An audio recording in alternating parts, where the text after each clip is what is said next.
साथ ही मैं doctor MP Singh आप सभी का स्वागत करता हूँ। साथियों, एक बार वैश्या महात्मा बुद्ध जी के पास में जाती हैं और महात्मा बुद्ध से अपने घर आने का आग्रह करती हैं, भोजन करने के लिए कहती हैं। महात्मा बुद्ध सहज स्वीकार कर लेते हैं।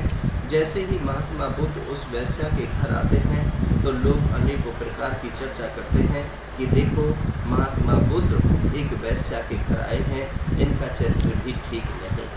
बहुत सारे लोग जब आते हैं और इनवाइट करते हैं, महात्मा बुद्ध उनके घर नहीं जाते हैं तो अनेकों प्रकार के प्रश्न करते हैं, चरित्र पर उंगली उठाते हैं। तब महात्मा बुद्ध ने कहा, सबको बुलाते हैं और अपने पास बुला करके कहते हैं कि साथियों, आप ये बताओ कि ये वैश्या किसने बनाई है, ये किसके कारण बनी है, इसके पीछे का इतिहास क्या है, इसका कारण क्या है।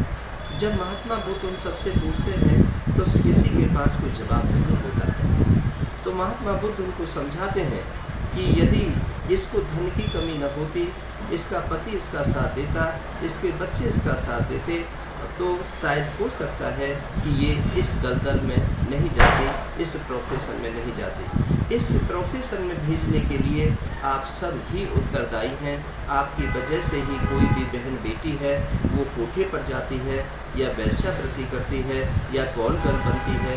साथियों, इसमें यदि हम सभी अपने अपने नैतिक दायित्व को समझने लगे और उनको निभाने लगे तो कोई भी बहन बेटी इस कीचड़ में, इस दलदल में नहीं जाएगी। जब उन्होंने इस प्रकार से समझाया तो उस वैश्या भी उस बात को सुन रही थी, समझ रही थी और उसे यह समझ में आ गया कि यह जीवन बेकार है, इस जीवन में कुछ भी नहीं रखा है, कि मैं चाहे कुछ भी कर रही हूँ, तन बेच रही हूँ और उसके बाद पैसा कमा रही हूँ, लेकिन फिर भी सुख और शांति नहीं है।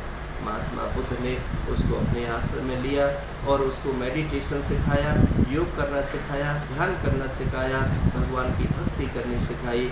बुद्धम शरणम गच्छामि, धम्मम शरणम गच्छामि, और वो बुद्ध की शरण में चली गई और भिक्षा मांग करके अपना पेट पालने लगी और उस व्रति को उसने छोड़ दिया और अन्य लोगों के लिए भी वह संदेश देने लगी।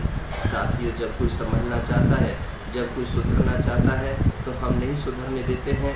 हम ही उस पर अनेकों प्रकार का वार्तालाप करते हैं, छींटा कसी करते हैं, ताने मारते हैं, लेकिन जब वो बिगड़ रहा होता है तब हम डर के मारे अपने घरों में रहते हैं और फिर हम उसके बारे में कोई अपशब्द भी नहीं बोलते हैं।